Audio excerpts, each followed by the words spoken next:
अध्यक्ष इन्जिनियर शङ्कर प्रसाद पण्डितज्यूलाई हार्दिक अनुरोध गर्दछु।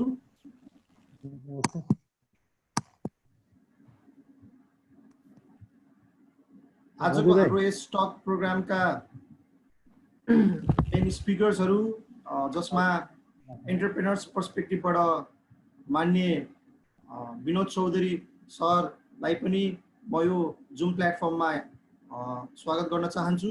त्यसैगरी पोलिटिकल पर्सपेक्टिभबाट आफ्नो धारणा राख्न आउनुभएको नवीन्द्र राज जोशी पूर्व मन्त्री नवीन्द्र राज जोशीज्यूलाई पनि म यहाँ यो प्लेटफर्ममा स्वागत गर्न चाहन्छु। त्यसैगरी सिडेनका उपाध्यक्ष तथा यस कार्यक्रमका मोडरेटर इन्जिनियर लक्ष्मण केसीज्यूलाई पनि म स्वागत गर्न चाहन्छु। त्यसैगरी सिडेनका महासचिव इन्जिनियर विनोद प्रकाश पण्डितज्यूलाई पनि म यो कार्यक्रममा स्वागत गर्न चाहन्छु र ढिलो नगरिकन ओपनिङ रिमार्क्सको लागि सिडेनका केन्द्रीय महासचिव इन्जिनियर विनोद प्रकाश पण्डितज्यूलाई हार्दिक अनुरोध गर्न चाहन्छु।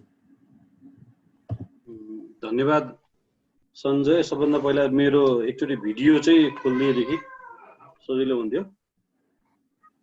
आजको यस सिडेनको कार्यक्रममा उपस्थित रहनुभएका सम्पूर्णहरुमा चाहिँ स्वागत गर्न चाहन्छु। यस कार्यक्रममा अतिथिको रूपमा पाल्नुभएका नेपाली कांग्रेसका केन्द्रीय सदस्य आदरणीय नवीन्द्र राज जोशीज्यू, उहाँ पूर्व मन्त्री पनि हुनुहुन्छ, तथा चौधरी ग्रुपका अध्यक्ष आदरणीय सभासद माननीय विनोद चौधरीज्यूलाई सिडेनको यो कार्यक्रममा उपस्थित हुनुभएकोमा धेरै धेरै धन्यवाद दिँदै स्वागत गर्न चाहन्छु। साथै सिडेनका केन्द्रीय समितिका सरहरू, इन्जिनियरज्यूहरू, एनईएका पूर्व अध्यक्षज्यूहरू, एनईएका पूर्व पदाधिकारीज्यूहरू लगायत तमाम सम्पूर्ण इन्जिनियर र साथै प्यानलिस्टको रूपमा रहनुभएका, साथै एटेन्डिङको रूपमा रहनुभएका, यस कार्यक्रममा लाइभ हेरिरहनुभएका तपाईँ सम्पूर्णमा म सिडेनको महासचिव विनोद प्रकाश पण्डितको तर्फबाट स्वागत गर्न चाहन्छु। कोभिड-19 को चरम पीडा भोगिरहेको यस परिप्रेक्ष्यमा देशको महामारीका कारण देशको औद्योगिक तथा व्यावसायिक क्षेत्रहरूमा पर्ने असर साथै त्यसबाट उत्पन्न हुने राष्ट्रिय इकोनोमीमा हुने क्राइसिसका विषयमा यो अवस्थामा हाम्रा उद्योगहरू कसरी सञ्चालन हुन सक्छन्, यसको असर के छ र अब यस्ता महामारी हुँदै गर्दा पनि उद्योगहरू सरल तरिकाले सञ्चालन हुने के ग्लोबली चाहिँ विश्व बजारमा समेत के स्मार्ट विधिहरू केही किसिमहरू निस्केका छन् अथवा के प्र्याक्टिस सुरु हुन लाग्छ, यो विषयमा आजको यो छलफलमा अब नेपालको औद्योगिक क्षेत्रकै हस्ती माननीय विनोद चौधरीज्यू साथै उद्योग मन्त्री रहिसक्नुभएका पूर्व मन्त्री आदरणीय नवीन दाईलाई फेरि स्वागत गर्दै यस कार्यक्रम आजको यो छलफल पूर्ण रूपमा फलदायी हुने आशा व्यक्त गर्दै म बिदा हुन्छु। सबैलाई स्वागत छ। हस्त धन्यवाद।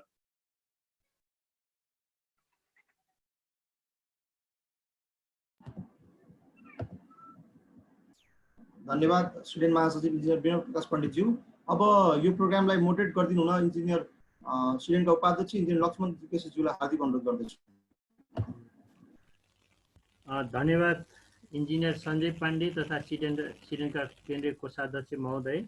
आजको यस प्रोग्रामका अध्यक्ष तथा सिडेनका अध्यक्ष श्री शङ्कर पण्डितज्यू, त्यसैगरी सिडेन कार्य समितिका अन्य पदाधिकारी साथीहरू, प्रदेश सिडेनका प्रदेशका साथीहरू र एनईए सिडेनका पूर्व अध्यक्ष तथा पदाधिकारी तथा आजको मेन आकर्षकको रूपमा रहनुभएका प्रमुख वक्ताहरू साथै सम्पूर्ण पार्टिसिपेन्ट साथीहरू, यहाँहरू सबैलाई म लक्ष्मण केसी यहाँहरूलाई सबैलाई नमस्कार गर्न चाहन्छु। नमस्कार।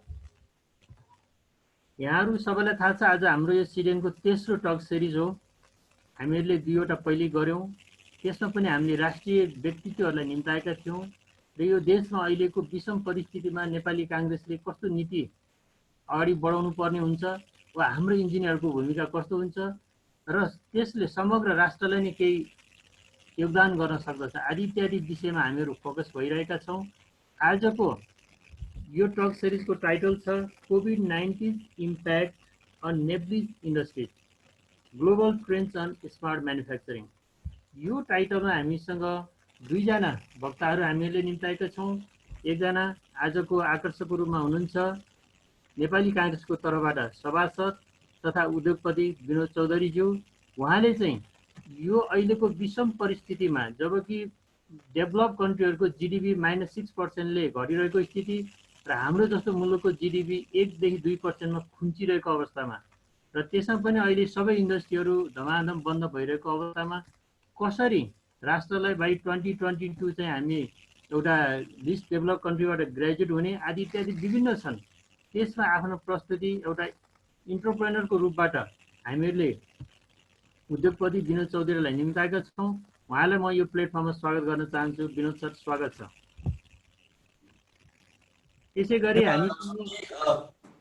त्यसै गरी हामीसँग अर्का वक्ता नेपाली काङ्ग्रेसका केन्द्रीय सदस्य तथा पूर्व उद्योग मन्त्री नवीन राज जोशी दाइ हुनुहुन्छ। उहाँले यो विषयलाई गभर्मेन्टले कसरी अगाडि बढाउनुपर्छ वा पोलिटिकल पर्सपेक्टिभबाट कसरी अगाडि बढाउने यो कुरामा उहाँले आफ्नो भनाइ राख्नुहुन्छ। म विषयवस्तुमा छोटो यताउता नगइकन म अब आफ्नो प्रस्तुति राखिदिनु हुनको लागि म सभासद तथा उद्योगपति श्री विनोद चौधरीज्यूलाई अनुरोध गर्दछु। यहाँलाई समय 20 मिनट प्लिज। धन्यवाद लक्ष्मणजी।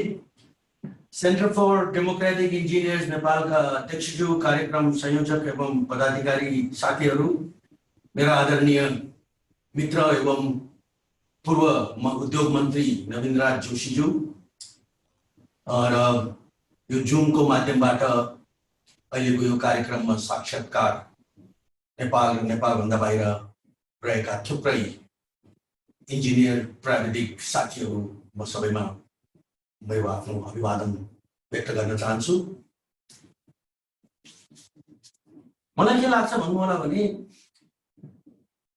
अहिलेको यो परिस्थितिको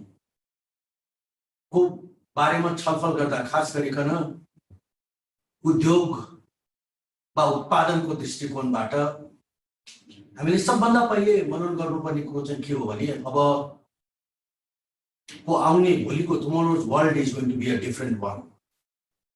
जुन सेक्टर्सहरू हिजोसम्म हाइली प्रोमिसिङ थिए तिनको रेलेभेन्स क्रमशः सकिनेवाला छ। नयाँ सेक्टर्सहरू इमर्ज गर्नेछ। अब यसलाई म धेरै व्याख्या गर्न चाहन्न, तपाईहरु सबैले थाहा पाउनु भएकै छ, बुझ्नु पढ्नु भएकै छ कि सेकेन्ड वर्ल्ड वार पछिको यो सबभन्दा ठुलो क्राइसिस विश्वले यो फेस गरेको छ। यो अझै चाहिँ नि मिनिमम 1 वर्ष चाहिँ नि यो यसै रूपमा अगाडि बढ्छ भन्ने आंकलन सबैले गर्दै आएका छन्। विभिन्न राष्ट्रहरू रिसेसनमा गइसकेका छन् र सबभन्दा डरलाग्दो हाम्रो रेलेभेन्समा चाहिँ नि सबभन्दा डरलाग्दो कुरा युनाइटेड नेसन्सको लेटेस्ट रिपोर्टले के भन्छ भने अब अहिलेको यो जुन लकडाउनले गर्दाखेरि सृजना भएको सप्लाई चेनको डिस्ट्रप्सनको कारणले सप्लाई चेन यति नराम्रोसँग प्रभावित हुनेवाला छ कि प्रश्न उत्पादनको होइन सप्लाईको हो र त्यसले भुखमरीको समेत वातावरणमा विश्वका खास गरिकन डेभलपिङ कन्ट्रीजहरू जे खास गरिकन यस्ता कन्ट्रीजहरू जुन कन्ट्रीजहरू अहिले पनि रेमिटेन्स जस्ता चाहिँ मेजर जसको चाहिँ आयको सोर्स छ त्यो किसिमको चाहिँ एउटा चुनौतीबाट गुज्रिने कुरा निश्चित छ। यस्तो किसिमको परिस्थितिले एउटा डिसाइसिभ सरकार, क्विक एजाइल डिसिजन गर्न सक्ने सरकार र सरकारको निर्णयलाई, सरकारको डिसिजनलाई, सरकारको नीतिलाई right up to the implementation लेभलसम्म इफेक्टिभली पर्कुलेट गर्न सक्ने सरकारको आवश्यकता खोज्छ, प्रशासनको गभर्नेन्सको आवश्यकता देख्छ। अनफर्चुनेटली हाम्रो तस्बिर त्यस दिशामा चाहिँ त्यति सकारात्मक छैन। त्यसै कारणले सरकारले घोषित गर्दा गर्दै पनि सरकारले विभिन्न चाहिँ खाद्य वस्तु लगायतका विभिन्न महत्त्वपूर्ण चाहिँ उद्योगहरूलाई सञ्चालन गर्नका लागि उद्योगभित्रै क्वारेन्टाइनको व्यवस्था मिलाइकन समुचित चाहिँ यो स्वास्थ्य सम्बन्धी प्रिकसन्सहरू लिइकन चलाउने चाहिँ नीति बनाए तापनि त्यो कार्यान्वयनमा जान सकिरहेको छैन। मानिसहरू त्रसित छन्, स्थानीय सरकारहरू इनइफेक्टिभ छन्, इनइफेक्टिभ स्थानीय सरकारहरू भिडबाट नियन्त्रित छन् र भिडलाई चिनाउन चाहँदैनन् राजनीतिक कारणले। त्यसले गर्दाखेरि philosophy of the policies, philosophy of the principles and merit of the principles has little relevance with the ground reality. That is a one big problem मैले मेरो नजरमा। हामीले क्विकली एजाइल भएर, for instance many of the countries होइन, हामी विश्वका अरू पनि धेरै मुलुकमा काम गर्छौँ, टोटल चाहिँ भनौँ न हाम्रा चाहिँ इन्डियाको कुरा गर्नुहुन्छ, बङ्गलादेशको कुरा गर्नुहुन्छ, इभन सेन्ट्रल एसियाको कुरा गर्नुहुन्छ भने ती इन्डस्ट्रिजहरू त्यहाँको सरकारहरूले इकोनोमिक एक्टिभिटिजलाई, जबलाई, किनकि केही त यस्ता सेक्टर छन् नै जुन सेक्टरलाई कुनै पनि सरकारले चाहे पनि त्यसलाई बचाउन सक्दैन, तर केही यस्ता पनि सेक्टर छन् जुन सप्लाई चेनको दृष्टिकोणबाट र यसै पनि इसेन्सियल प्रोडक्टको उत्पादनको दृष्टिकोणबाट अत्यन्तै महत्त्वपूर्ण छन्। तिनलाई टप प्रायोरिटिजमा राखेर ती सरकारहरूले त्यसलाई चलाउने वातावरण बनाएका छन्, किनकि ती सरकारहरूले यो कुरा बुझेका छन् कि यो अर्थतन्त्रको यो साइकल, क्याश फ्लो, लिक्विडिटीको साइकल, यो कस्ट मिटिगेसनको साइकल यदि अवरुद्ध भयो भने त्यसको price is going to be very expensive. एकातर्फ चलिरहेका हाम्रा चाहिँ औद्योगिक भनौँ न यी संरचनाहरू माथि एउटा बहुतै गम्भीर चाहिँ प्रश्न उभिएको स्थिति छ भने अर्कोतर्फ अब जाउँ हामी होइन, भर्खरै नीति तथा कार्यक्रम समेत आएको बेला छ। के छ त हाम्रो वाट इज आवर आउटलुक, हामी के गर्दैछौँ, कतातिर जाँदैछौँ, के तयारी गर्दैछौँ, त्यसको मैले सरसर्ती हेर्दाखेरि हाम्रो इकोनोमीको कम्पोजिसनलाई यदि निहालेर हेर्ने हो भने टुरिज्मको करिब 8%, कन्स्ट्रक्सन्सको करिब 10%, रेमिटेन्सको करिब 28% र एक्सटर्नल ट्रेडको करिब 23%। यो सबै मोर देन 65% हुन आउँछ। हालाकि विभिन्न विद्वानहरूले, विभिन्न संस्थाहरूले नेपालको ग्रोथ अझै पनि 1% हुन्छ भनेर आंकलन गरिरहेका छन्। मलाई यदि सोध्नुहुन्छ भने यी चारैवटा सेक्टर नराम्रोसँग प्रभावित हुने कुरो निश्चित छ। रेभिन्यू तर्फ त्यसको रिफ्लेक्सन देखिन थालिसकेको छ। यो पालिको प्रक्षेपित रेभिन्यूको 60% पनि कलेक्सन हुँदैन भन्ने कुरामा लगभग चाहिँ goal testing to be a national consensus. त यो जुन रेमिटेन्सबाट जुन डेभलप हुने चाहिँ यो एउटा बाइङ क्यापासिटी, मार्केटमा आउने लिक्विडिटी र त्यो लिक्विडिटीबाट चल्ने व्यापार, उद्योग र उत्पादन र साथसाथै त्यसको माध्यमबाट चल्ने राजस्वको चक्र, यो तीनटै सिरियस चाहिँ रूपले प्रभावित हुने कुरो निश्चित छ। यो परिस्थितिमा राज्यले अत्यन्तै क्रिएटिभली एकातर्फ कोरोनालाई फेस गर्नका लागि, फाइट गर्नका लागि हेल्थ र safety of the people, health and safety of the worker, health workers, त्यसलाई टप प्रायोरिटीमा राखेर भर्चुअली जिरोबाट त्यो संरचना क्रिएट गर्नुपर्ने आवश्यकता छ। हामीले तपाईहरुले पनि वाच गर्नै भएको होला हैन, यो चाइना होइन। 6 दिनमा चाहिँ कति 10,000 बेडको हस्पिटल बनाउने क्षमता हाम्रो छैन। हामीले अहिलेसम्म पीसीआर को माध्यमबाट कति टेस्ट गर्न सकेका छौं, हाम्रो आइसोलेसन बेडको क्यापासिटी कति छ, हाम्रो टोटल यो संरचना कुन हदसम्म छ, भेन्टिलेटरदेखि लिएर आइसियू सम्मको we all know, we can only hope and pray कि it doesn't exceed what the capacity that we have. त जे भए पनि त्यो एउटा संरचनालाई चाहिँ अझ स्ट्रेन्थन गर्ने तर्फ जुन एक किसिमको क्यापिटल एक्सपेन्डिचर, जुन किसिमको अपरेटिङ एक्सपेन्डिचर को एकातिर आवश्यकता छ भने अर्कोतर्फ अघि मैले व्याख्या गरे अनुसारको यो अहिलेको प्रोडक्सन बेस, अहिलेको यो इकोनोमिक एक्टिभिटीलाई स्टिमुलेट गर्नका लागि जुन लगभग अहिले झन्डै त्यो स्ट्यान्ड स्टिलको अवस्थामा छ। प्रोजेक्ट साइट्सहरू चलेका छैनन्, बन्द छन्। त्यहाँ मेटेरियल आउन सक्दैन, स्थानीय सरकारले केही गर्न सक्दैन, लोकल जनताले मेटेरियल आउन दिँदैन, कन्स्ट्रक्सन मेटेरियल वर्कर्सलाई ल्याउन दिँदैनन्, बिकज दे आर fearful कि the workers may carry the corona from one place to another. I mean, so there is in many cases like legitimate concerns or fear भने पनि हुन्छ, in many cases त्यो चाहिँ अतिरञ्जित पनि छ। त्यो governance को weak चाहिँ governance को र capacity weak administrative capacity को चाहिँ एउटा भनौं न एउटा चाहिँ उदाहरणको रूपमा उपयोग हामी देख्छौं, खास गरिकन ग्रास रुटमा काम गर्ने मान्छेहरू। त भन्दाखेरि यी सबैतिर आज चाहिँ जति प्रोजेक्टहरू ठप्प भएर बसेका छन् त्यसको एउटा ह्युज कस्ट एकातिर इकोनोमीले बोक्नेवाला छ, फेस गर्नुपर्ने स्थिति छ, ब्याङ्क्सले फेस गर्नुपर्ने स्थिति छ। ब्याङ्क्सहरू चाहिँ को यो सबै पेमेन्ट गर्नुपर्ने ब्याङ्कका चाहिँ पेमेन्ट इन्स्टलमेन्ट्सहरूलाई डिफर गर्दैमा त्यो लिक्विडिटी आउँदैन, त्यो ब्याङ्कको खाली ब्यालेन्स सिट र त्यसका एनपीहरू उठाउने मात्रै हो। यदि त्यो 2 चोटि 3 चोटि 4 चोटि त्यसलाई यदि शिफ्ट गर्दै गयो भने त्यो लायबिलिटी ऋणलाई शिफ्ट गर्दै गएको हो, त्यो अर्न गरेको चाहिँ होइन। त यसलाई यदि समयमै विदाउट एनी आग्रह पूर्वाग्रह कि होइन के भएर प्राइभेट सेक्टर इज स्ट्रङ, हाम्रो नेपालको प्राइभेट सेक्टर भने त एकदम चाहिँ सबभन्दा बढ्ता रिसोर्सफुल, सबभन्दा बढ्ता चाहिँ क्यापिटल र चाहिँ रिजर्भ भएको हो, यसले चाहिँ आफ्नो समस्याको समाधान आफै गरिहाल्छ नि भन्ने मानसिकताबाट बाहिर गएर यदि तत्काल गभर्नमेन्टले स्टेपिङ गरेन भने त्यो पनि रियल स्टिमुलस दिइकन, र स्टिमुलसले मात्रै पनि पुग्दैन। स्टिमुलस भने विभिन्न चाहिँ यो फाइनेन्सिङहरू त्यो पनि ब्याङ्कहरूले खालि तिमी घटाऊ भनेर ब्याङ्कले कहाँबाट घटाउँछ? Bank is only a intermediary between depositors and the borrowers. त्यसको लागि दिनुपर्ने भनेको स्टेटले नै हो। The stately substantial, just let me remind you all know that most countries of the world are contributing the stimulus to the extent of 10% of their GDP.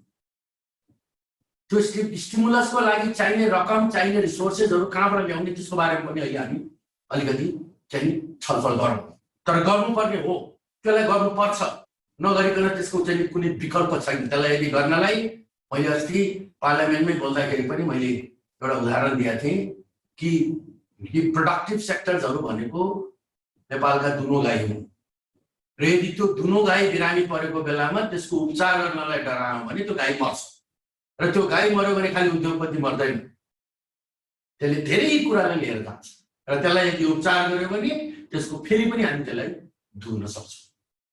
यही चाहिँ कुरालाई चाहिँ मनन गरेर तत्काल चाहिँ सरकारले अहिले आउने बजेटका माध्यमबाट स्टिमुलस ल्याउला भन्ने मेरो विश्वास हो, मेरो चाहना हो, मेरो आकांक्षा हो।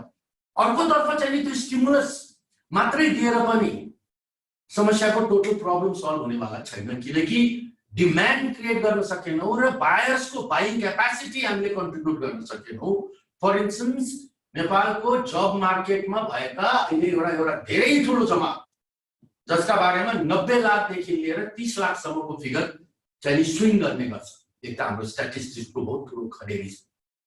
यस्ता किसिमको चाहिँ यो स्ट्याटिस्टिक्स हो कि यी मानिसहरू चाहिँ दैनिक काम गरेर आफ्नो गुजारा चलाउँछ, इन्फर्मल सेक्टर्सका वर्कर। त यिनीहरूको चाहिँ कमाई ठप्प भएर बसेको स्थिति छ। त्यो यसरी ठप्प भएर बसेको कमाई गर्ने त्यो जमातका हातमा यदि पैसा पुगेन तत्काल ठुला लामा कुरा गर्न अर्थ छैन। उसलाई आजको खर्च धान्नलाई आज पैसा चाहिएको छ। उसको हातमा यदि त्यो पैसा आजको आज पुगेन भने उसले अर्को विद्रोह, त्यसले एउटा सामाजिक कन्फ्लिक्टसम्मको एक प्रकारको परिस्थिति ठाउँ-ठाउँमा विभिन्न विश्वका विभिन्न अलि डेभलपिङ कन्ट्रीको त के कुरा गरौँ, डेभलपिङ कन्ट्री डेभलप्ड कन्ट्रीमा समेत चाहिँ आर्सन लुटिङका घटनाहरू हुन थालिसकेका छन्। र अब लकडाउनकै कुरा गरौँ 2 मिनेट। लकडाउनकै कुरामा पनि म जसरी अहिले वर्ल्डलाई हेरिरहेको छु, होल वर्ल्ड इज डिभाइडेड। वर्ल्डका एकतर्फ there is a very strong lobby कि lockdown is not the only solution, it is my life, let me live. मलाई चाहिँ लकडाउनको भुखमरीबाट म मर्नु, कोरोनाबाट म मर्नु भन्दा मेरो अगाडि यदि चोइस त्यो छ र म चाहिँ खानु नपाइकन मर्ने मर्नुपर्ने स्थितिको अर्को त्यो विषमता छ भने त्यो दुईटाको बिचमा छान्ने अधिकार मेरो हो भन्ने एउटा चाहिँ ठुलो एउटा campaign including in America, including आज चाइनाले डिज्नील्यान्ड खोल्यो हिजोदेखि, ग्रिसले आफ्नो चाहिँ बीचहरू खोल्न थाल्यो। म चाहिँ मतलब के भने हो कोरोनाको प्रकोप यो चाहिँ सार्सदेखि इबोलादेखि लिएर विभिन्न प्रकारका यस्ता किसिमका महामारीहरू पटक पटक चाहिँ विश्वमा आइरहन्छन्। त्यसलाई चाहिँ त्यो हिजोको त्यो जुन बेलाको चाहिँ त्यो भनौँ न यो 1800 को वर्ल्ड छैन, अहिलेको world is different. People are far more conscious, far more careful about how they live, how they know. And र अहिलेको बेलामा थ्याङ्क्स टु सोसियल मिडिया पिपुलले राम्रोसँग गर्नु। म त यो भन्छु कि चाहिने भन्दा पनि बढ्ता मान्छेहरूले चाहिँ कोरोनाका बारेमा बुझिसकेका छन्। सो भन्दाखेरि यो पनि एउटा चाहिँ डिस्कसनको विषय हो कि तपाईले होल कन्ट्रीलाई, कन्ट्रीको इकोनोमीलाई, कन्ट्रीको जब मार्केटलाई, कन्ट्रीको इन्भेस्टमेन्टलाई, कन्ट्रीको प्रोडक्सनलाई होस्टेज बनाएर राख्ने कि तपाईले त्यसलाई फ्री पार्ने र एउटा वर्केबल फङ्सनिङ किसिमबाट होल सिस्टमलाई सञ्चालन गरेर प्रोडक्सनलाई फेरि ट्र्याकमा लिएर। अब रहेको कुरा तपाईको अर्को यो विषयको I don't know how much of time I have, कति म बाँकी रहेको छ मेरो, I am not tracking my time. कति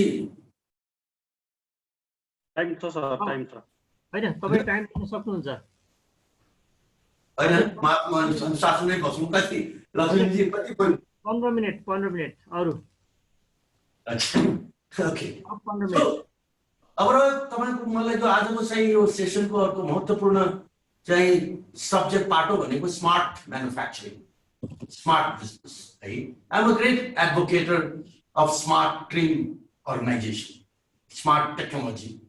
र अहिलेको भने विश्व भनेको पनि whole world is seeing unprecedented amount of disruptions because of change of technology, because of the change in the way you do business.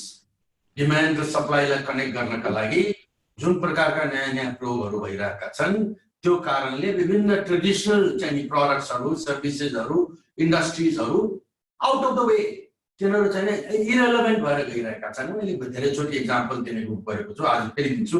Nokia is out of the, BlackBerry, Nokia, आज Kodak जस्ता चाहिँ सबै कमी there was a change in technology and this companies became irrelevant.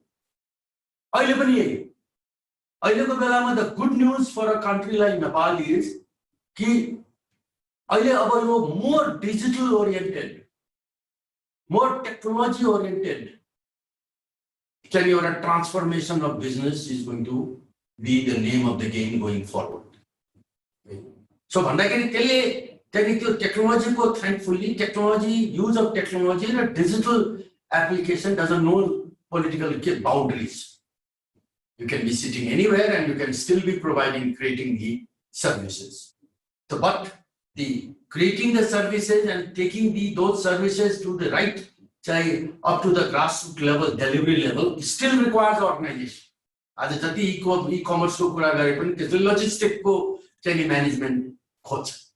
So त्यो सबैलाई चाहिँ त्यस सबैका बीचको interlinkages लाई हामीले चाहिँ साथमा लिएर जाने चाहिँ एउटा ठुलो एउटा अपर्च्युनिटी हो। र त्यो अपर्च्युनिटीका लागि हामीले how do we bring the money, technology, the regulatory facilitation and the overall प्रोसेसलाई चाहिँ अगाडि बढाएर जाए क्विकली टाइमली अगाडि बढाउनको लागि लिएर जानुपर्ने त्यो फ्रेमवर्क के हो। किनकि हाम्रो डेलिभरीको चाहिँ इतिहास चाहिँ बहुतै पुवर छ। यो सरकार पनि भन्दिनन् हैन। अहिले चाहिँ जब मार्केटमा यही नेपालमा मात्र डिस्प्लेस हुने मात्र नहुनु, बाहिरबाट आउनका लागि प्रतीक्षारत मान्छेहरू 5 लाखदेखि 15 लाखसम्मका नम्बरहरू फ्लोट गरिरहेको स्थिति छ। बोर्डर्सहरूमा 20,000 मान्छेहरू बसिरहेको स्थिति छ। गल्फ र मलेसिया जस्ता मुलुकहरूबाट समेत मान्छेहरू फर्किनका लागि बसिरहेको स्थिति छ। त भन्दाखेरि यी फर्केर आउने मान्छेहरूको लागि एउटा नयाँ चाहिँ भनौँ न एउटा टोटली अहिलेसम्म चाहिँ एक्सप्लोइट नगरेको क्षेत्र खोल्नुपर्ने आवश्यकता छ भने अर्कोतर्फ यो ट्रान्सफर्मेसनमा जाने एक प्रकारको इन्डस्ट्री अर्को प्रकारको इन्डस्ट्रीमा जाने वातावरणको त्यो होल ब्रिज, त्यसको त्यो कन्ड्युट क्रिएट गर्नुपर्ने स्थिति छ। त यसको लागि जुन प्रकारको एजिलिटी, जुन प्रकारको स्पिड, जस्तो जुन किसिमको फास्ट रियाक्सन चाहिँ नि हामी खोज्छौँ, राष्ट्रले खोज्छ, त्यसको लागि हामी आफूलाई तयार गर्न सक्छौँ कि सक्दैनौँ। यो हाम्रो त्यही नै नेपाल हो जुन नेपालमा 2015 मा भुइँचालो जाँदाखेरि त्यो भुइँचालोको भत्केका संरचना बनाउने अथोरिटी बनाउनको लागि 6 महिनासम्म चाहिँ नि हामीले त्यसको सिओ को हुने भनेर त्यो खोज्नका लागि हामीले आफ्नो समय गुमायौँ। त भन्दाखेरि हाम्रा आफ्ना यी पोलिटिकल इंटिग्रेसीजहरू, पोलिटिकल गभर्नेन्सका इंटिग्रेसीजहरू र साइमल्टेनियसली हाम्रा डेलिभरी ओरिएन्टेड, डेलिभरीसँग जोडिएका हाम्रा चाहिँ हाम्रो यी विभिन्न बुँदाहरू चाहिँ फेरि अर्को एउटा गम्भीर चाहिँ इस्युका रूपमा सधैँ नै उभिने गर्दछन्। तर पनि let's hope every crisis brings opportunity भन्छ हैन। आज जापान चाहिँ यदि हिरोसिमा र नागासाकीको बम्बिङ त्यो नभएको भए सायद आज जापान हुन्थ्यो। Japan was finished. Japan is gone. There is no future for Japan. And Japan emerged as a stronger country, as a far more powerful country. They also did not have anything to start with except for the commitment and will of the people. So I think we have to be able to take this as an opportunity together to put together all those elements to bring in this change. आज चाहिँ यी फर्केर आउने, बाहिर दुनियाँ देखेर आउने युवाहरूलाई तपाईले चाहिँ सरकारी चाहिँ यो अहिलेको घोषणामा पनि छ। अस्ति पनि त्यो पहिला एउटा गभर्नमेन्टले पनि स्वबेरोजगार भनेर चाहिँ ल्यायो प्रोग्राम।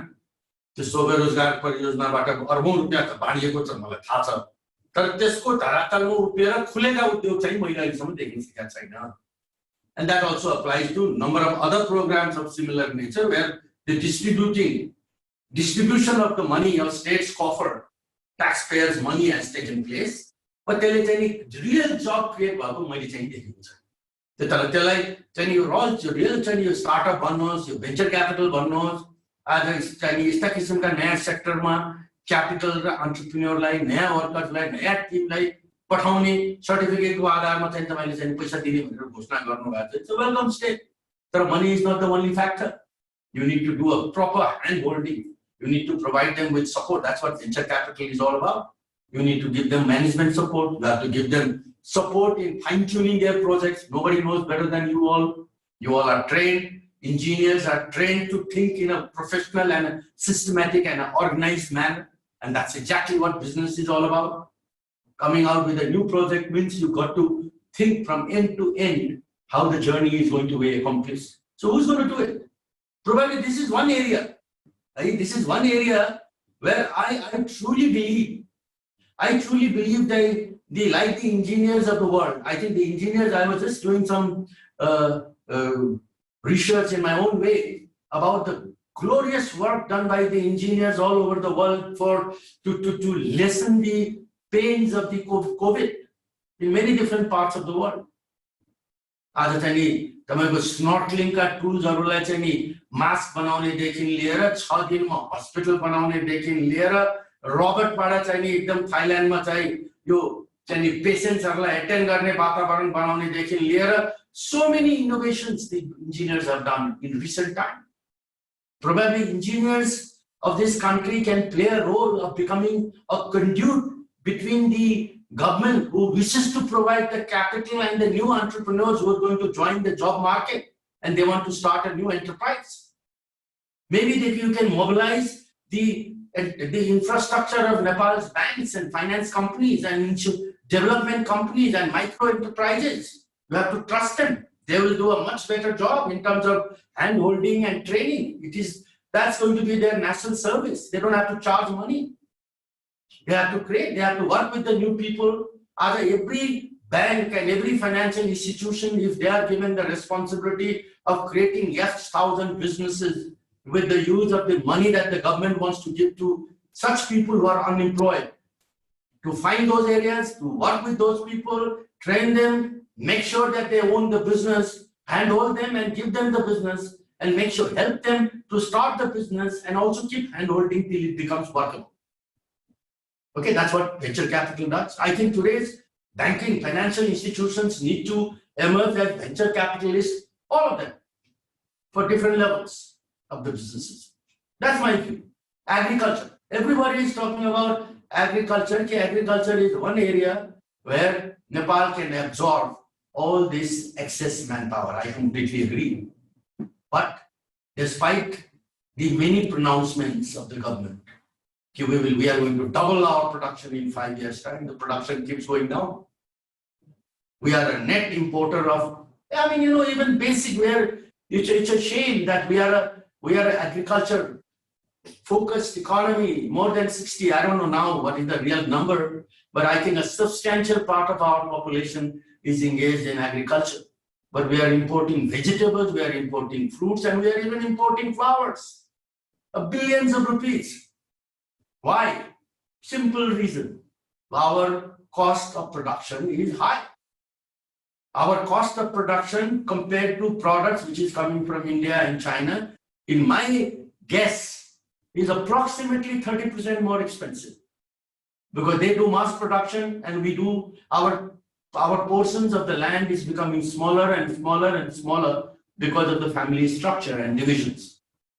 So त्यसमा 30% cost differential भएको product लाई promote गर्नको लागि त हामीले 30% चाहिँ तिनीहरुलाई support दिनु पर्यो नि त. And there is nothing wrong. Even Japan and America give subsidies, huge subsidies to farmers.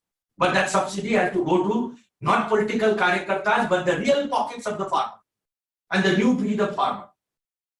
That money needs to go to them, which should be linked to how much they produce as a support subsidy for the production so that their product becomes profitable and it becomes viable. Then it should be given for transporting the product from where they are to the real market. It should be done to those institutions who can help these farmers' product to be bought and transported. A new beginner, a transporter who is a simple man who knows how to grow is often exploited by middlemen. You can't expect to overnight transform the entire society, social structure and the problems which has been continuing for years.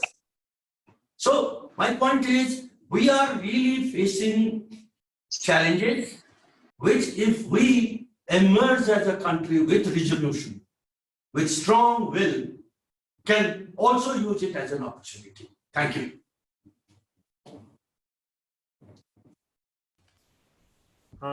धन्यवाद।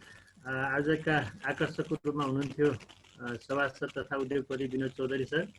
वास्तवमा उहाँले एकदम महत्त्वपूर्ण कुराहरू जस्तो अहिले government of नेपालले COVID-19 लाई कसरी रेस्पोन्स गरेको छ, गभर्नमेन्टको डेलिभरी क्यापेसिटीको बारेमा र अहिले जुन एउटा ग्लोबल रूपमा मात्रै नभएर नेपालमा पनि इन्डस्ट्रियल सेक्टरको ट्रान्सफर्मेसनको कुराहरू, कसरी एउटा इन्डस्ट्रीबाट अर्कोमा स्विच गर्न सकिने कुराहरू र इन्जिनियरको भूमिकाको बारेमा उहाँले एकदम महत्त्वपूर्ण, अझै यङ इन्टरप्रेन्योरहरूको सम्भावनाको बारेमा उहाँले आफ्नो कुराहरू राख्नुभयो र यसको लागि म यहाँलाई पुनः धेरै धेरै धन्यवाद दिन चाहन्छु। हाम्रो छोटो नोटिसमा यहाँ आइदिएर आफ्नो कुराहरू राखिदिनु भयो।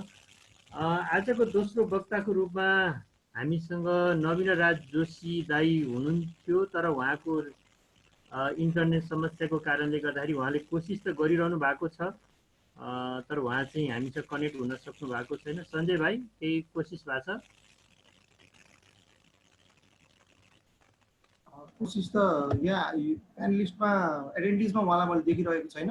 मैले उहाँलाई निरन्तर रूपमा हेरिरहेको छु, तर उहाँ अहिलेसम्म आइपुग्नु भएको छैन।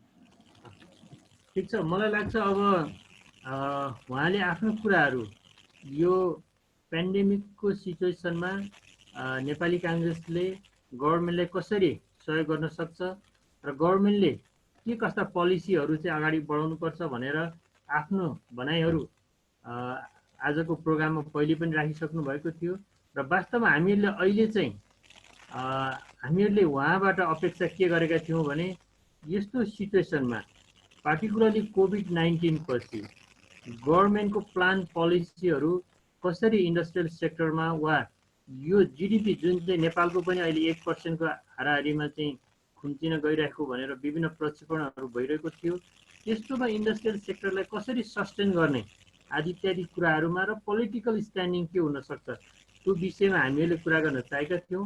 उहाँ अहिले हामीसँग जोइन गर्न सक्नु भएन। अब म यसैलाई चाहिँ अब क्वेसन एन्सरको सेसनलाई अगाडि बढाउन चाहन्छु र मैले थुप्रै क्वेसन्सहरू देखिराखेको छु र ती सबै क्वेसनहरू मलाई लाग्छ आजको वक्ता विनोद चौधरी ज्यूले नै त्यसको रेस्पोन्स गर्नुहुनेछ। सञ्जय भाइ अरू कोही हात उठाउनु भएको छ नि उहाँहरूलाई क्वेसन्सको लागि प्लिज।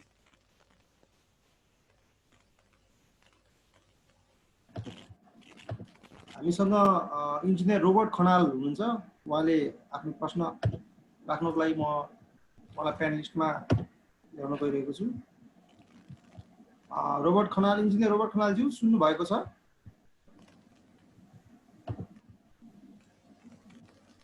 हेलो, ल आफ्नो प्रश्न राख्न सक्नुहुनेछ। मेरो विनोद सरसँग मेरो प्रश्न के छ भने, what actions do you think must be implemented by government in banking sector to recover the adverse scenarios that will be caused by COVID-19 after lockdown? Okay.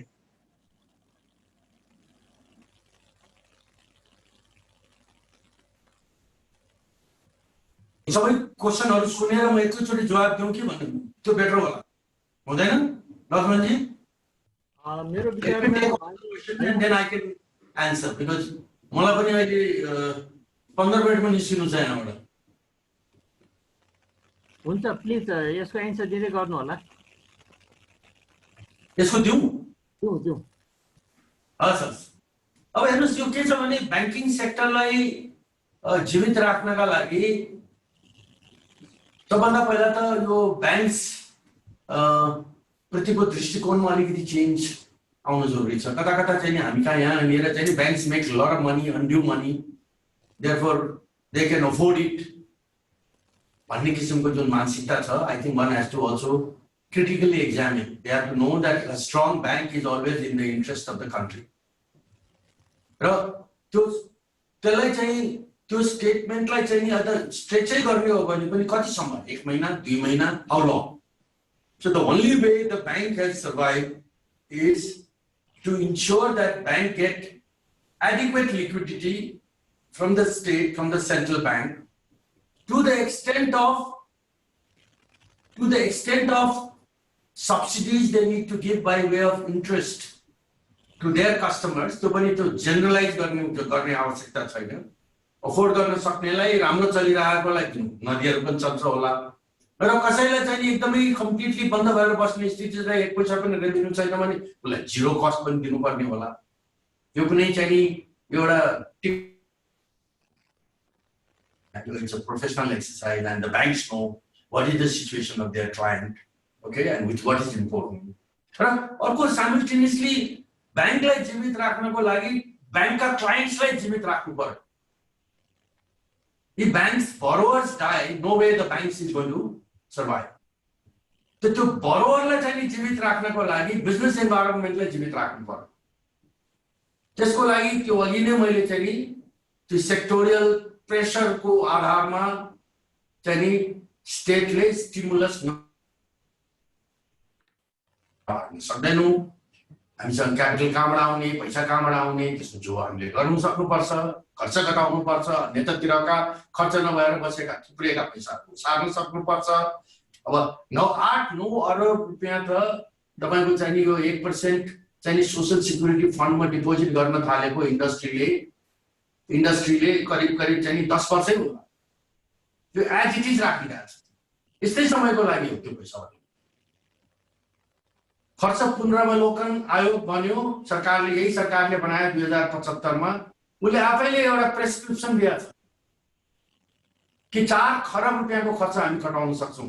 हामीले केही चाहिँ त्यो स्ट्रङ पोलिटिकल विल डेमोन्स्ट्रेट गरेर केही bold डिसिजन्सहरु लियौं भने मन्त्रालय 16 वटामा झार्न सकिन्छ, 30 वटा विभागहरु बन्द गर्न सकिन्छन्, 300 वटा भन्दा बढ्ता यस्ता कमिटिजहरु which are not contributing much आदि इत्यादि। So the short answer to your question is that you have to ensure that the borrowers are given lifeline so that the banks are able to sustain. Vinod sir, हामीसँग धेरै जनाले क्वेरीहरु राख्न खोजिराख्नु भएको छ। त्यो कारणले सबैलाई एकमुष्ट रूपमा हजुरले एड्रेस गरिदिन म विनम्र अनुरोध गर्दछु। अहिले हामीसँग आइपुग्नु engineer doctor Hariram Shrestha sir पनि हुनुहुन्छ। उहाँ नेपाल इन्जिनियर्स एसोसिएसनको पूर्व अध्यक्ष पनि हुनुहुन्छ। उहाँलाई म यो प्लेटफर्ममा आफ्नो क्वेरी राख्न एलो गर्न चाहन्छु।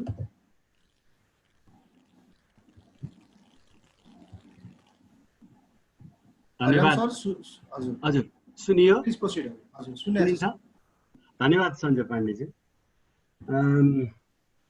हाम्रा माननीय र नेपालको एमिनेन्ट उद्योगपति विनोद चौधरीजीले धेरै राम्रो कुराहरू राख्नुभयो, धेरै कुराहरू भयो। त्यसमा मलाई सबभन्दा महत्त्वपूर्ण र मैले लिएको एउटा हाम्रो प्रोडक्सन कस्ट नेपालको अलमोस्ट 30% प्रोडक्सन कस्ट हाई छ अरूसँग कम्पिट गर्नको लागि। त्यसको लागि स्मार्ट प्रोडक्सन र म्यानुफ्याक्चरिङमा त्यो एफिसियन्सी घटाउनलाई नयाँ क्रिएटिभ आइडियाहरूको लागि इन्जिनियर्सलाई इन्भेस्ट गर्नुपर्छ गभर्मेन्टले, अरू कन्ट्री जापान लगायतले गरिराखेको छ भन्ने महत्त्वपूर्ण एउटा टेकआउट मेरो आएको थियो। त्यो साह्रै राम्रो लाग्यो। यसमा निकै राज्यले निकै कम ध्यान दिएको हुनाले यो भइराखेको छ। मेरो क्वेसन चाहिँ के हो भने अब यो ड्युरिङ यो ट्रान्जिसन पिरियड हाम्रो अब पहिलाको जस्तो कम्प्लिट नर्मल्समा आउनुभन्दा पहिला 1 वर्षभन्दा बढी लाग्ने समय देखिन्छ।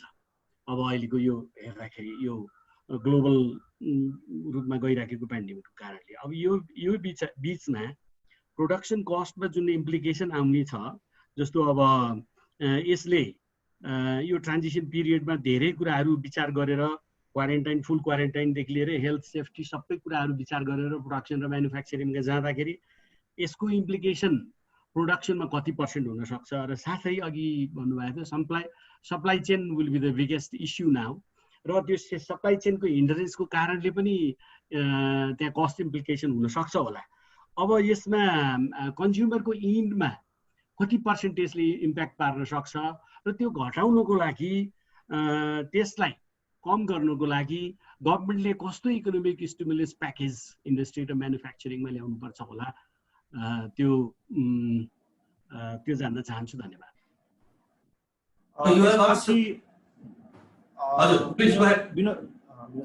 सबैको लिउँ एकचोटि। यसपछि डाक्टर चण्डिका भट्ट सर हामीसँग हुनुहुन्छ। डाक्टर चण्डिका आफ्नो प्रश्न राख्न सक्नुहुन्छ। नमस्ते सबैलाई। सर्वप्रथम म सिडेनलाई धेरै धन्यवाद दिन चाहन्छु। आज अत्यन्त महत्त्वपूर्ण विषयमा यहाँहरूले छलफल कार्यक्रम सञ्चालन गर्नुभएको छ र त्यसमा पनि अत्यन्त महत्त्वपूर्ण व्यक्तित्वलाई आमन्त्रण गर्नुभएको छ। साँच्चीकै नेपालको आशाका उद्योग क्षेत्रमा विशेष रूपमा नेपालको आशाका केन्द्रबिन्दुको रूपमा विनोद चौधरीजी हुनुहुन्छ, यसमा कुनै द्विमत छैन। तथापि अब यो पोस्ट कोभिड हामीले अहिले फोकस हुनुपर्ने भनेको कोभिड पश्चात चाहिँ अब विशेष रूपमा 3वटा कुरामा ह्युमन क्राई हुने सम्भावना देखिन्छ, अर्थात् धेरै ठुलो सङ्कटमा हामी पर्छौँ। जस्तो मैले अनुमान गरेको जस्तो आर्थिक सङ्कुचनको पाटो, जस्तो अघि लक्ष्मणजीले भनिसक्नुभयो, हामी करिब ऋणात्मक आर्थिक वृद्धि अर्थात् मा जाँदैछ कुनै देश भने हामी 1% को हाराहारीमा छौँ। अब दोस्रो कुरा चाहिँ रोजगारी, जुन चाहिँ वैदेशिक रोजगारीबाट 15-20 लाख मान्छेहरू फर्किँदै हुनुहुन्छ, त्यसलाई व्यवस्थापन गर्ने अर्को अत्यन्त महत्त्वपूर्ण चुनौती बनेको छ भने तेस्रोमा अब भोकमरीको समस्या। यो 3टा तत्कारो वस्तुहरू छन् पोस्ट कोभिडमा, र यसलाई एड्रेस गर्ने एउटा महत्त्वपूर्ण पक्ष भनेको औद्योगिक क्षेत्र नै हो। र यसलाई चाहिँ विनोद चौधरीजी अब धेरै इन्डस्ट्री सेक्टरमा चाहिँ अब मैले भनिसकेँ आशाको केन्द्रबिन्दु भएको कारणले अब यसलाई साँच्चीकै हाम्रो औद्योगिक क्षेत्रले चाहिँ यसलाई चाहिँ केही मत्थर पार्न सक्ने अवस्था छ कि छैन, र मत्थर पार्नका लागि के कुराहरू गर्नुपर्छ। जस्तो अब औद्योगिक क्षेत्रको कुरा गर्दै गर्दा अहिले उद्योग मन्त्रालयले धेरै चाहिँ नीतिगत कुराहरूमा धेरै परिवर्तन पनि गरिसकेको छ। यहाँलाई थाहा नै छ, नयाँ औद्योगिक व्यवसाय ऐन आएको छ, विशेष आर्थिक क्षेत्र ऐन ल्याएको छ, विभिन्न स्थानीय निकायमा चाहिँ औद्योगिक ग्रामको कन्सेप्ट पनि ल्याएको छ, हरेक प्रदेशमा एउटा औद्योगिक क्षेत्रको निर्माण गर्ने कुराहरू पनि ल्याएका छन्।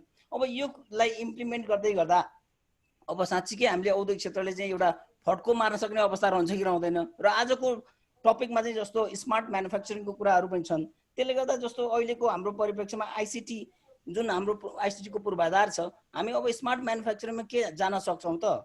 हाम्रो क्यापिटल, हाम्रो पुँजी, हामीसँग भएको पुँजी, हामीसँग भएको प्राविधिक जनशक्ति, त्यसले चाहिँ के हामी साँच्चीकै स्मार्ट म्यानुफ्याक्चरिङमा गएर अब विश्वमा नै अब हामीले कम्पिटिसन गर्नुपर्ने अवस्था धेरै रहन्छ। जस्तो अब चाहिँ अघि भर्यामजीले पनि भनिसक्नुभयो, हामीले उत्पादक खर्च न्यून गर्न अत्यन्त जरुरी छ। यसको लागि हामी स्मार्ट म्यानुफ्याक्चरिङमा जान जरुरी छ। तथापि यसो भन्दै गर्दा पनि हामीसँग भएको आइसिटी का पूर्वाधारहरूको कारणले मलाई चाहिँ शङ्का नै लाग्छ। र दोस्रो कुरो के भन्दाखेरिमा स्मार्ट म्यानुफ्याक्चरिङमा जानलाई हामीले रेट्रोफिटिङ उद्योगहरू आएका छन्। अब नयाँ पुरै उद्योगहरू लिएर भन्न सकिँदैन। अब त्यसलाई रेट्रोफिट गर्ने सम्भावना मैले न्यून देख्छु। अब यसले गर्दा हामी स्मार्ट म्यानुफ्याक्चरिङमा जान पनि सक्दैनौँ र जब स्मार्ट म्यानुफ्याक्चरिङमा जाँदैनौँ विदेशी कम्पनीहरूको उत्पादनसँग हामी प्रतिस्पर्धा गर्न सक्दैनौँ। यो अवस्थामा चाहिँ कसरी यहाँले चाहिँ सोचिराख्नु भएको छ, यही कुराहरू मैले राख्न चाहेँ। र अब धेरै जसो उद्योगपतिहरू लास्ट अन्तमा चाहिँ एउटा के भन्न चाहेँ भने अहिले अब धेरै उद्योगपतिहरू सायद विनोदजी लगायत अन्य उद्योगपतिहरू पनि जस्तो उत्पादनमूलक क्षेत्रमा भन्दा पनि अब इजी मनी अर्निङ गर्ने किसिमको जस्तो ट्रेडिङमा वस्तु ल्याउने बिक्री गर्ने इजी मनी अर्निङमा धेरै व्यवसायहरू लाग्नुभयो। र त्यस्तै सर्भिस इन्डस्ट्री जस्तो होटलतिर रेस्टुरेन्टतिर मान्छेहरू बढी लागे। अब साँच्चीकै हामीले अब देशको अर्थतन्त्रलाई चाहिँ माथि लाने हो भने त हामी साँच्चीकै उत्पादन क्षेत्रमा नै उत्पादनमूलक उद्योगहरू नै स्थापना गर्नुपर्छ जस्तो मलाई लाग्छ। यहाँको के विचार छ? धन्यवाद। थ्याङ्क यू क्वेसनहरू धेरै भए, करिब 4-5 वटा क्वेसन भएको छ। धन्यवाद सर, धन्यवाद। यसपछि इन्जिनियर सागर श्रेष्ठ सरलाई म आफ्नो क्वेरी राख्न अनुरोध गर्न चाहन्छु। इन्जिनियर सागर सर सुन्नु भएको छ? सुनिया छ मेरो आवाज? सुनिया छ, प्लिज गो। धन्यवाद। नमस्कार, जय नेपाल मान्यज्यू। मेरो प्रश्न चाहिँ सिधै उहाँलाई नै छ। तब यो इन्जिनियरिङसँग रिलेटेड प्रश्न छ मेरो। तपाईँ आफै पनि नेपालको गण्यमान्य इन्डस्ट्रियलिस्टमा हुनुहुन्छ। मेरो प्रश्न चाहिँ नेपालको इन्जिनियरिङ शिक्षा अनि यसले उत्पादन गरेको इन्जिनियरहरूको अवस्था कस्तो पाउनु भएको छ एज अ इन्डस्ट्रियलिस्ट हजुरले? यसमा सुधार के आवश्यकता छ? र यस्तो खालको पेन्डेमिक सिचुएसनमा नेपालका इन्जिनियरले अहिलेसम्म यो यस्तो खालको सिचुएसनलाई कोप गर्नको लागि इन्जिनियरिङ जनशक्ति र दक्षता हासिल गरेको छ कि छैन? र यस्तो छैन भने कस्तो खालको इन्जिनियरिङ शिक्षा चाहिँ नेपालले अपनाउनु पर्छ भन्ने जिज्ञासा छ मेरो। थ्याङ्क यू इन्जिनियर सागर श्रेष्ठज्यू। यसपछि सचिन्द्र कुमार डिओ सर हुनुहुन्छ, उहाँलाई पनि म एलो गर्छु। त्यसपछि एकजनालाई मात्र एलो गर्न टाइमको अलिकति लिमिटेसनले गर्दा म त्यसपछि एकजनालाई मात्रै एलो गर्न चाहन्छु। अहिले चाहिँ सचिन्द्र कुमार डिओ सर सुन्नु भएको छ? सचिन्द्र सर म सुनिया छ सर? हजुर हजुर प्लिज। सुनिया छ? हजुर हजुर प्लिज। धन्यवाद सबभन्दा पहिले यो सिडेनलाई, किनकि यो अहिलेको यस्तो समयमा इम्पोर्टेन्ट टपिकमा चाहिँ टक प्रोग्राम राख्नु भएकोमा। र मेरो प्रश्न सिधै मान्यज्यूलाई विनोद चित्रज्यूले छ। र मेरो यो उहाँहरूको भन्दा पृथक क्वेसन छ। म म्यानेजमेन्टसँग एउटा क्वेसन राख्न चाहेँ। र जुन अहिले कोभिड-19 को अहिले प्रब्लम नेपालमा छ, गभर्मेन्टले चाहँदै पनि अहिले तपाईँ के छ भने सप्लाई र डिमान्ड र सप्लाईको चेनलाई चाहिँ ब्यालेन्स गर्न अहिले नसक्नु नै कुनै पनि देशमा यस्तो अवस्था हुनु स्वाभाविकै हुन्छ। र यस्तो बेलामा चाहिँ मोनोपोली मार्केट चाहिँ कतै कतै क्रिएट हुन सक्छ। र यसमा गभर्मेन्टले चाहँदै पनि कन्ट्रोल मेकानिजम पनि अपनाउन चाहिरहेको अवस्था हो। र जसरी मान्छेले चाहिँ एउटा चाहेको बेलामा पनि 2-4 वटा किनेर चाहिँ राख्ने, त्यसले गर्दाखेरि पनि यो सप्लाई र डिमान्डको चेनहरूमा चाहिँ ब्यालेन्स हुन सक्दैन। यस्तो बेलामा मान्यज्यूलाई चाहिँ यस्तो अवस्थामा कोभिड-19 जस्तै यस्तो थ्रेडहरू आएको बेलामा यसलाई चाहिँ मेन्टेन गरेर यसलाई चाहिँ सप्लाई र डिमान्डको चेनलाई कसरी चाहिँ राख्न सकिन्छ भन्ने सानो मेरो क्वेसन हो। धन्यवाद।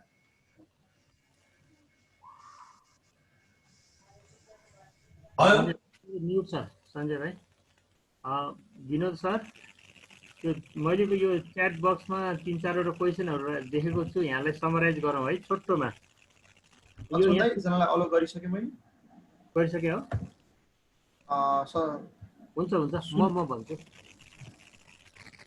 हुन्छ, यसलाई क्लोज गराउँदै please processed. Vinod sir, thank you.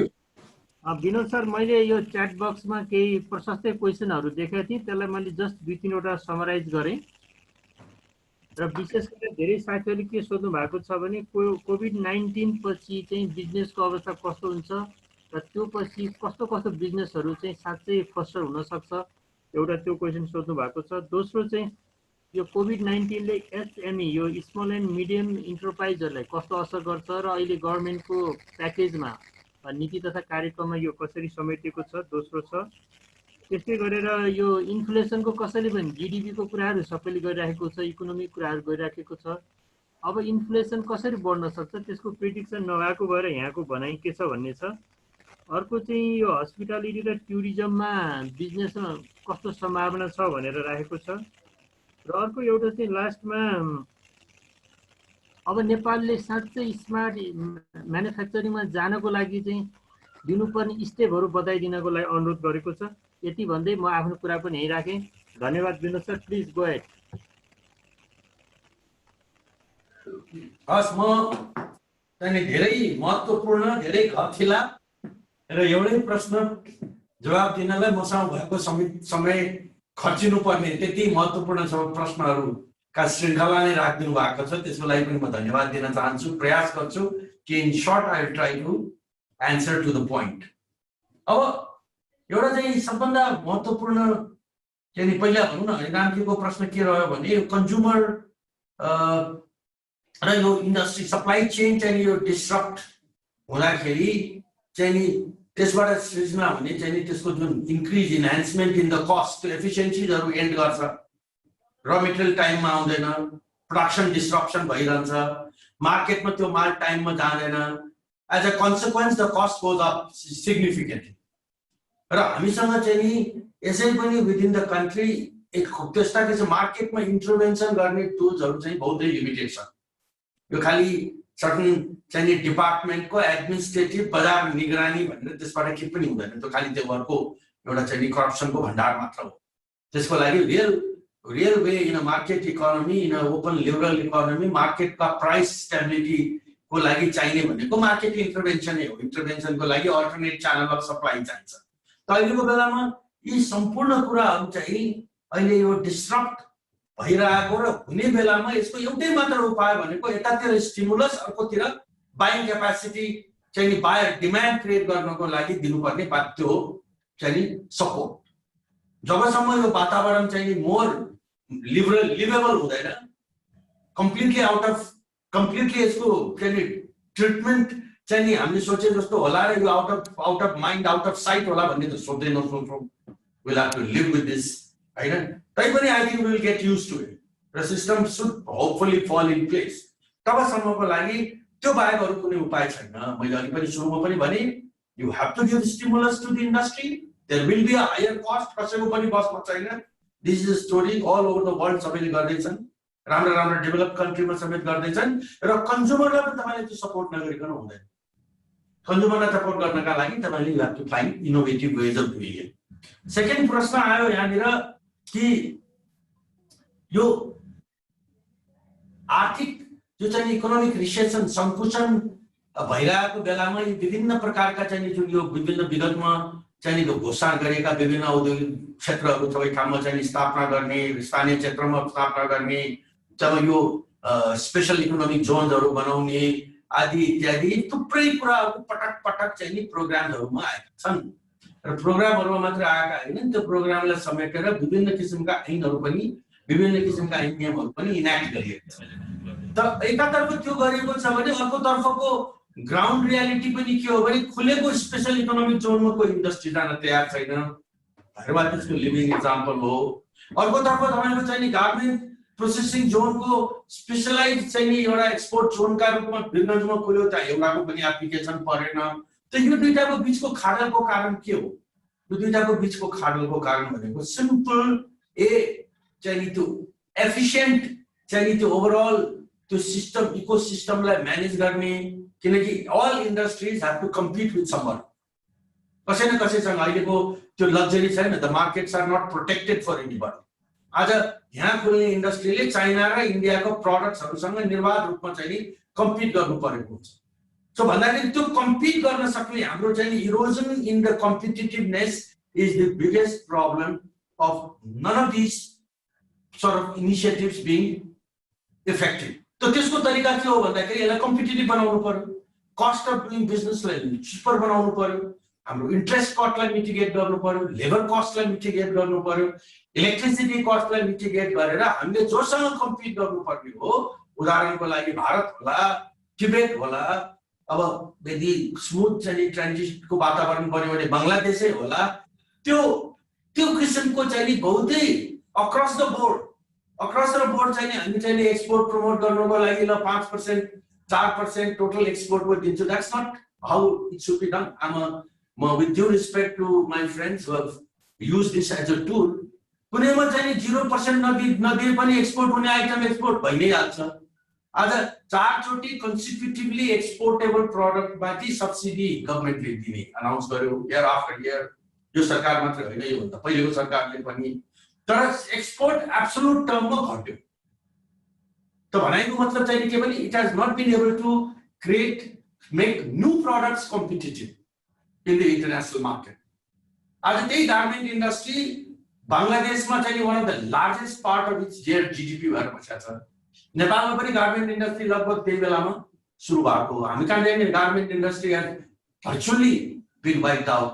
उनीहरूको चाहिँ त्यो total ecosystem they went in for backward integration. अब यो लामो चाहिँ कथा छ त भन्दाखेरि हाम्रो यो इन्डस्ट्रियल सेक्टर्सलाई, इन्डस्ट्री सेक्टरलाई चाहिँ मोर चाहिँ कम्पिटिटिभ बनाउनको लागि मोर इनडेप्थ र भेरी प्र्याक्टिकल अप्रोचले हामीले आफ्ना प्रोग्राम्सहरू भेरी सेलेक्टिभ बेसिसमा, भेरी स्पेसिफिक रूपमा, जेनरल ऱ्यान्डम कुरा गरेर हुँदैन। र तपाईँले एउटा अर्को कमेन्ट के गर्नुभयो भने इन्डस्ट्रियलिस्टहरूले पनि त्यही अब यो सजिलो बाटो छाने। इन्डस्ट्रियलिस्टले सजिलो र गाह्रो बाटो भन्दा पनि एन्टरप्रेन्योर भनेको के हो भने उसले म्यानुफ्याक्चरिङ गर्नुपर्छ परिस्थिति हो। जब when your product becomes uncompetitive, आज जब तपाईको इन्डस्ट्रीका प्रोडक्ट इन्डस्ट्रीज गरेर तपाईले बाहिरबाट ल्याएको माल भन्दा बढ्ता तपाईको मूल्य because of taxation, because of higher cost of production तपाईको चाहिँ यदि त्यो स्थिति हुन्छ भने तपाईले बाहिरबाट ल्याउनै उपयुक्त हो हैन। र गभर्नमेन्टले राजस्व पनि पाउँछ, जनताले माल पनि पाउँछन् सस्तो।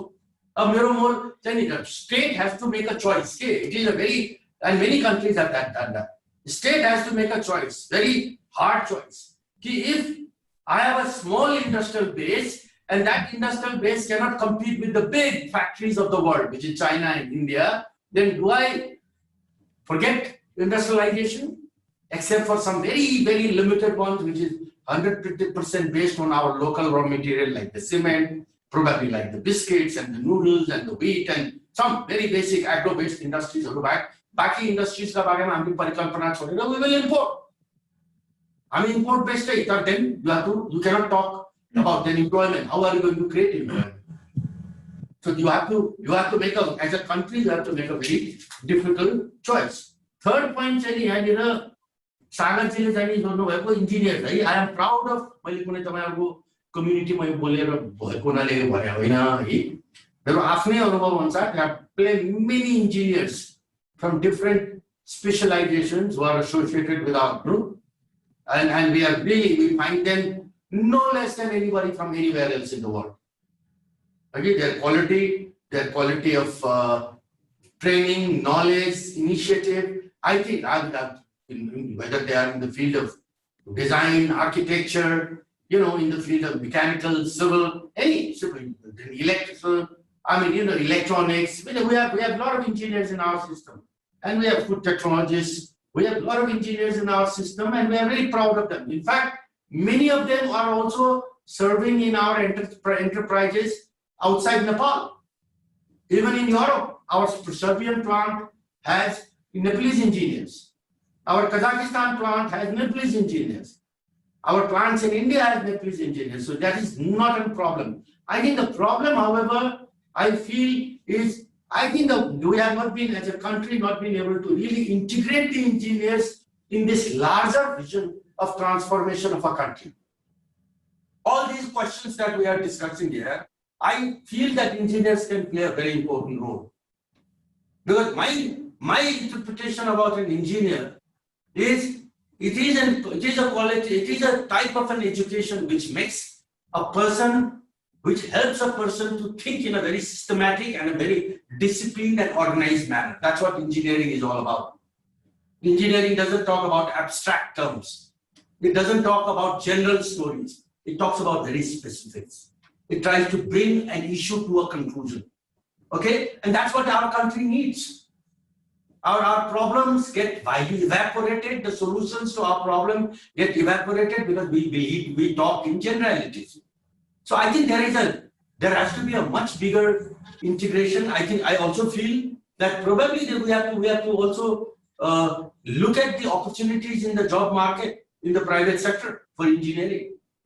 I don't know how much the engineering people who are there also a lot of practical private sector engineering institutes. I'm sure they will be doing it, but I think I have great respect for Nepalese engineers. Okay, next is अब यो हेर्नुहोस्, यो चाहिँ एउटा निश्चय पनि एउटा ठुलो समस्या छ है। हाम्रो यो सचिन्द्रजीले भन्नुभएको कुरा चाहिँ यो hoarding, okay, monopoly no monopoly, monopoly भन्दा पनि सप्लाई चेन डिस्ट्रप्सन भएपछि होर्डिङ हुन थाल्छ। त्यसमाथि पनि झनबट्टा फेयर साइकोसिस, त्यसपछि झन् स्टेटको machinery starts operating in a very, in many cases, not a very clever and intelligent way that accelerates the problem. People start hiding.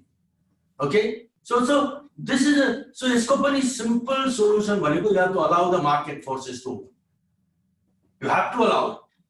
यो fair psychosis भनेर तपाईहरु चाहिँ ड्राइभरलाई चाहिँ नि PPE दिनुहोस्, तपाई चाहिँ नि ट्रक ड्राइभर बोर्डर्समा तपाईले दिनुहोस्, जहाँ जे गर्नुपर्छ गर्नुहोस्, तर तपाईले सब चीजलाई लकडाउनको नाममा अवरुद्ध गरेर राख्ने, स्ट्रीटका जनताहरूले एउटा गाउँबाट अर्को गाउँमा ट्रक जान नदिने, एउटा ड्राइभरलाई आउन नदिने, एउटा मान्छेलाई आउन नदिने, सप्लाई चेन फंक्सन गर्न नदिने, अनि होर्डिङ भयो, जनताले कसले जोसँग पैसा छ उसले पट्टा चाहिँ नि माल किनेर राख्छ घरमा। के गर्नुहुन्छ?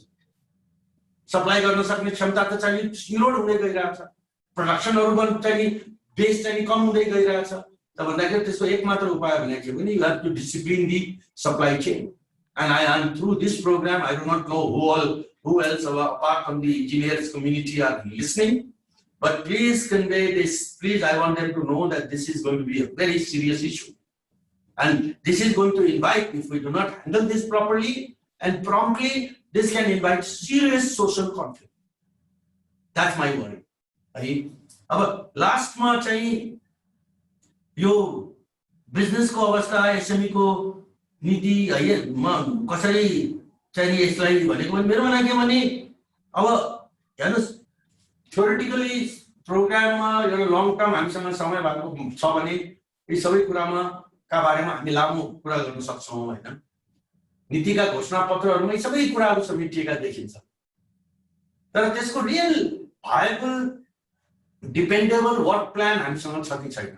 र हिजोको विगतको हाम्रो अनुभव अनुसार जो हामीले जुन रूपबाट जुन नीतिलाई लिएर जुन रूपबाट अगाडि बढिरहेको छ त्यो रिजल्ट दिइरहेको छ कि छैन। ब्युरोक्रेसी र पोलिटिकल लिडरशिपको बीचमा सामञ्जस्यता छ कि छैन। सिन्सियरिटी अफ द पर्पस छ कि छैन। Real business friendly pro business attitude culture छ कि छैन। कि हैन मैले यो केसको काम किन गर्ने, किन यसलाई चाहिँ पैसा कमाउनको लागि हेल्प गर्ने, बरु फाइल रोक्न नै बुद्धिमानी छ। कि नर्वे चाहिँ यतातिर चाहिँ केही गरिहाल्यो भने गएर कसैले हुजुर हाल्देला, गएर चाहिँ लगेर चाहिँ अब त्यहाँले बोलाउला भाइ यतातिर, यस्ता किसिमका मानसिकताबाट हाम्रो होल चाहिँ delivery mechanism is very sadly very badly affected. Things that is also another reason which is contributing big time in loss of our competitiveness. हाम्रो business को higher cost of doing business को एउटा अर्को कारक तत्व भने यो हो। More than corruption, it is the inefficiency and the lack of accountability to deliver, lack of accountability to make decisions timely. मैले एउटा कन्फरेन्समा धेरै महत्त्वपूर्ण मान्छेहरु हुँदाखेरि कान्तिपुर चाहिँ कोले सुरु गरेको कन्क्लेभमा मैले जिम्मेदार मान्छेहरुलाई मेरो मञ्चबाटै मैले के भनेको थिएँ, तपाईले एउटा मात्रै एक्ट, ओन्ली वन एक्ट तपाईले चाहिँ इनाक्ट गर्नुस् र तपाईले के पनि चाहिदैन प्राइभेट सेक्टर। कुनै पनि डिसिजन तपाईको फाइलमा छ भने तपाईले 15 दिन भित्रमा फाइल त्यो सल्टाउनै पर्छ। तपाईले सक्नुहुन्छ भने सकारात्मक निर्णय गर्नुस्, सक्नुहुन्न भने यो कारणले म गर्न सक्दिन भने चिठी लेखेर दिनुस् ताकि हामी वैकल्पिक उपाय खोज्नतिर लाग्न सकौं। Nobody gives you an answer why they are not going to act on your file. So it's not easy. अब रह्यो कुरा hospitality के हुन्छ, smart technology of hospitality has come under a serious threat. I think we have no choice but to transform the business model of tourism. I think we have to develop, enhance our dependence more on domestic tourism. Okay, hopefully to a certain extent also in the region. Okay, joining Bihar, joining UP, joining West Bengal. This is the kind of a maybe more health-oriented, more eco-tourism. किनकि मान्छेको मनमा चाहिँ अब यो कता चाहिँ social distancing, अलिकति nature, अलिकति purity, अलिकति health सँगको चाहिँ नजिक सामिप्यताको चाहिँ यो चाहना चाहिँ अब आउने दिनहरुमा झन् बढेर जाने मैले फिल गरेको छु। स्पिरिचुअलिटी, मानिसले जीवनलाई फरक ढंगले हेर्ने, यी सबै कुराले चाहिँ नेपालको यो जियोग्राफिकल हामीलाई गड गिफ्टेड जियोग्राफी जियोग्राफिकल हाम्रा ब्युटिफुल सिनिक ब्युटिजहरू पहाडहरूमा सबै ठाउँहरूमा धेरै नयाँ किसिमका टुरिज्मलाई हामी प्रमोट गर्न सक्छौँ। हजुर धेरै में होइन प्लिज कन्टिन्यू प्लिज है अहिले गर्नुपर्छ गर्न सक्छौँ जस्तो लाग्छ। Smart technology of course 100% that is the way to go, and that's where I think you also get involved. I think we have to, everybody every day somewhere in the world is thinking of a new technology to beat the existing way of doing business. Let's think about it. That's what is causing disruption. Your everyday disruption नयाँ technology आउने पुरानो चाहिने काम गर्ने तरिकाहरू बदलिँदै जानको पछाडि. And I think there is no monopoly. I always say that there is no monopoly of knowledge, wisdom, as well as know-how. Okay, in today's world, when it comes to the digital platform, I don't see any reason why there can't be a new John Com to come out with a WhatsApp from Nepal, a new type of a WhatsApp from Nepal, or a new kind of a more easier solution of a drone-driven e-commerce, or whatever. So I don't know. I mean, I think you guys are the experts. So I think we have to look at demand on one hand, supply on one hand, take the opportunity in your hand to connect the two. Okay, that doesn't require capital. That's what Uber did. Okay, that's what the big e-commerce giants do. Everybody, these people have they've built. Today, the world's biggest company is Amazon. And Amazon doesn't own any warehouse, neither they own any manufacturing outlets. They've simply connected demand with supply. They are middlemen. And that's all that's possible because of a logistics system and because of the technology. So I think we have to look at the current environment as a time when businesses will get transformed, the way we do businesses will get transformed. It's going to be a completely different world. Now, how much we can make use of this situation, how much we can insulate with the negatives of the COVID situation, and how much we can take a positive jump because of the opportunities created by COVID. I think these are the questions which are very critical, and I'd like to leave these thoughts with you. And I want to thank you, thank the organizer, thank Lakshmanji, thank all of you who asked such smart questions, and I wish you all the best. Thank you, Vinod sir.